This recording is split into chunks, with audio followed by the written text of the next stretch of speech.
Morning, guys. September the 4th here in central Illinois. Crisp and cool today. Going to be even cooler tomorrow. Low in the 40s and high of about 71. So I can handle that.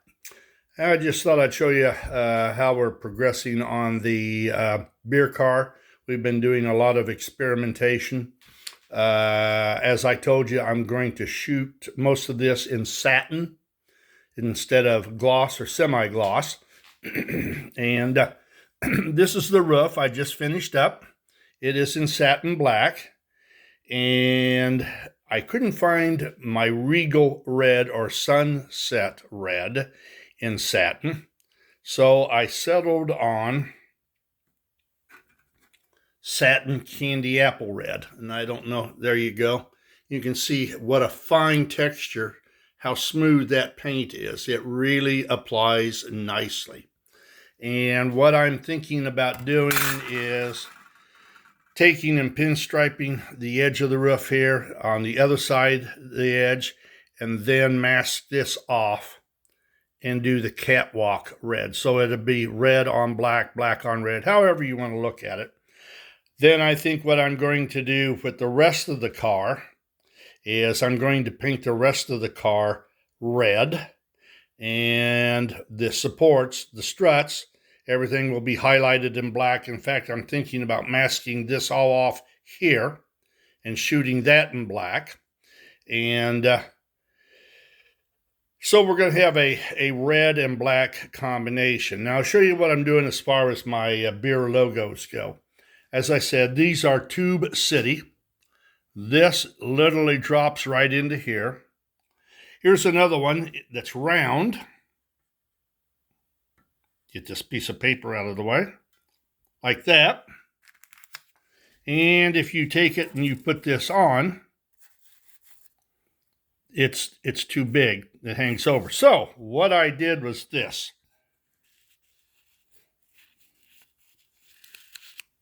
Get it up here. I cut the outside off of it. And let me show you the original.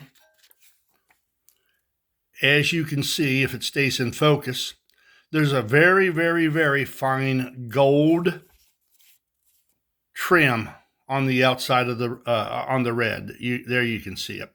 So what I did was I made sure that when I trimmed this, I trimmed the white off, but I left the gold. So when you put it on there, and that's not straight because I'm trying to do this with one hand, and they don't work that way. Push it up just a little bit more. It fits on that panel.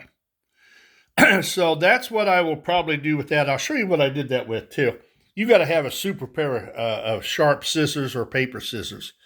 Well, what I've got here is Swiss jeweler shears made for cutting sheets of gold and stuff like that. I've used it in my template work.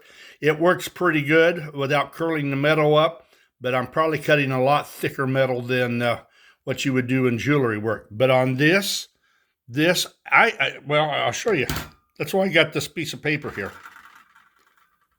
You can cut it down to nothing. And I wear a set of magnifying glasses. I've got a pair, I wear regular glasses, and then I put cheaters over the top of them so I can see even better. So I can get down and I can trim that exactly the way I want it. Trim any white off, any little pimple that you might have, because when you open it up and take another cut, somebody who's a pro with the scissors could cut this out with absolutely no problem. One time and one time only. I am not that good. So that's what I'm going to do with these. This will be two different cars. One's going to have this particular logo on it, and the other one will have this. Now, here's something else I'll show you. You can see that there's a color difference between these two. The color difference is due to the decoupage matting material that I sprayed on top of it, the sealer. I like that look. I've shot this maybe 4 or 5 times, both front and back. And then that kind of waterproofs it. And then when I get the color, this is going to be red. And then what I'll do is I'll put adhesive, a decoupage adhesive on the back, and hopefully set it right where it needs to be set the first time. Now, what is nice about this this glue, this decoupage glue, it is water soluble. So if I have a wee bit of a mistake, I'll be able to wipe that off, hopefully wipe that off, let it dry, and then I'm going to shoot the whole car and the roof with the matting spray. Now, I have not shot this yet. This is Rust-Oleum. I'm going to shoot this later on to see if there's any reaction between the paint and the sealer that I'm going to put on it. I know that sometimes Rust-Oleum will react with other types of paint. So this has only been on here for 2 days. I'm going to let it go a little bit longer. And I might even take a sacrificial label, glue it on there and shoot it. We'll have to see. But I'm experimenting because I do not want to get a car that I've painted up and gotten everything absolutely perfect, seal it, and then have all the paint bubble up. I just ain't into it. So the other thing that we've got to do is, yeah, here we go. This is the right one. This thing has got studs that I've put in. As you can see, that's nothing more than a stud. They split the pin and they spread it out. Well, that one's gone. I'll guarantee you if I use this one, spread it out and spread it back, I'll snap it off. So what I'm going to do, I hope, is these are called clevis pins. See if I can get it done here. There you go. It drops right in there. It sticks out the bottom. I will solder that.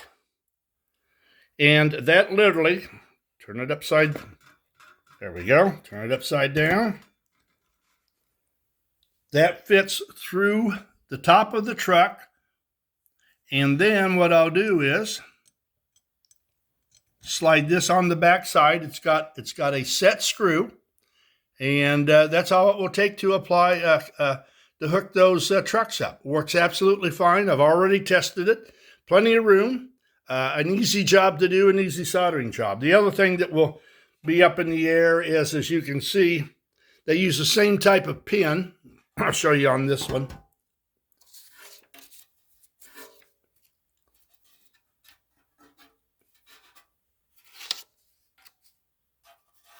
There we go. There's the pin that they use. This one is already busted off. So what I'll probably do is I'll probably remove all this stuff and go with my the clevis pins. And I'll have to do probably the same. I'll have to figure out something about the same for the couplers, because that ain't going to last. And I'll guarantee you, if I go ahead and spray paint it, and I go ahead and bend those jaws out again, they'll stamp off. The doors have been a bit of a problem. They work, but only so well. This is the only door, and it took me about 20 minutes to get it loose enough to open, and it does not slide well. The other one doesn't slide at all. Excuse me. I've cleaned it all out. And either it's got old paint that's sticking it, or it's just that too tough of a fit. So what I'm going to do is I've got to put door handles on it. That's an easy process. I've made them before. They're just nothing more than strips of tin that are bent. So that's an easy job. In fact, I'll show you some that I made when I was making a miniature Ives cattle car.